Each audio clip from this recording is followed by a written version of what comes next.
Hi ಎಲ್ರಿಗೂ ನಮಸ್ಕಾರ. Welcome to ಕೃಪಾ ದಿನಚರಿ. ನಾವು ಇವತ್ತು ಬಂದಿರೋ ಪ್ಲೇಸ್ ಕೈಲಾಸಗಿರಿ ಬೆಟ್ಟ.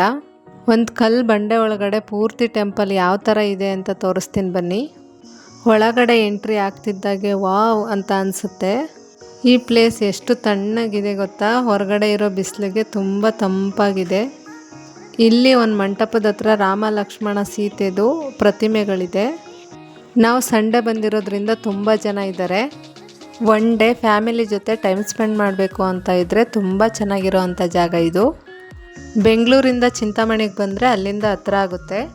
ಇಲ್ಲಿ ನೋಡಿಕೊಂಡು ಹಾಗೆ ಸ್ವಲ್ಪ ಮುಂದೆ ಬಂದರೆ ಕೈಲಾಸಗಿರಿ ಅಂತ ಅಂದರೆ ಇಲ್ಲಿ ಯಾರು ನೆಲೆಸಿರ್ತಾರೆ ಅಂತ ಗೊತ್ತಲ್ವಾ? ನಮ್ಮೆಲ್ಲರೂ ಕಾಪಾಡ್ತಿರೋ ಆ ಪರಮೇಶ್ವರ ನೆಲೆಸಿರೋ ಜಾಗ. ಈ ಟೆಂಪಲ್ ಏನಕ್ಕೆ ಫೇಮಸ್ ಅಂತ ಅಂದರೆ ಇಲ್ಲಿ 4 ಕಡೆ ಮುಖ ಇರೋ ಚತುರ್ಮುಖ ಲಿಂಗ ಇದೆ. ನಾವು ಹಲವಾರು ಶಿವಲಿಂಗಗಳನ್ನ ಬೇರೆ ಬೇರೆ ರೂಪದಲ್ಲಿರೋ ಶಿವಲಿಂಗಗಳನ್ನ ನೋಡಿದ್ದೀವಿ. ಇಲ್ಲಿ ಚತುರ್ಮುಖ ಇರೋ ಶಿವಲಿಂಗನ ನೋಡ್ಬೋದು. ಹಾಗೆ ಇಲ್ಲಿ ಗಣೇಶ ಮತ್ತು ಪಾರ್ವತಿ ದೇವಸ್ಥಾನವೂ ಇದೆ. ಇಲ್ಲಿ ಪ್ರತಿದಿನ ಊಟದ ವ್ಯವಸ್ಥೆನೂ ಕೂಡ ಇದೆ. ನಾವು ದರ್ಶನ ಮುಗಿಸಿ ಊಟಕ್ಕೆ ಹೋಗ್ತಿದ್ದೀವಿ. ಈ ಪ್ಲೇಸ್ ಇಷ್ಟ ಆಗಿದ್ರೆ ನೀವು ಒಂದ್ಸಲ ಬಂದು ವಿಸಿಟ್ ಮಾಡಿ. ನೆಕ್ಸ್ಟ್ ವಿಡಿಯೋದಲ್ಲಿ ಸಿಗೋಣ. ಅಲ್ಲಿವರೆಗೂ ಲೈಕ್ ಮಾಡಿ, ಶೇರ್ ಮಾಡಿ, ಫಾಲೋ ಮಾಡಿ. ಸರ್ವಂ ಶಿವಮಯಂ.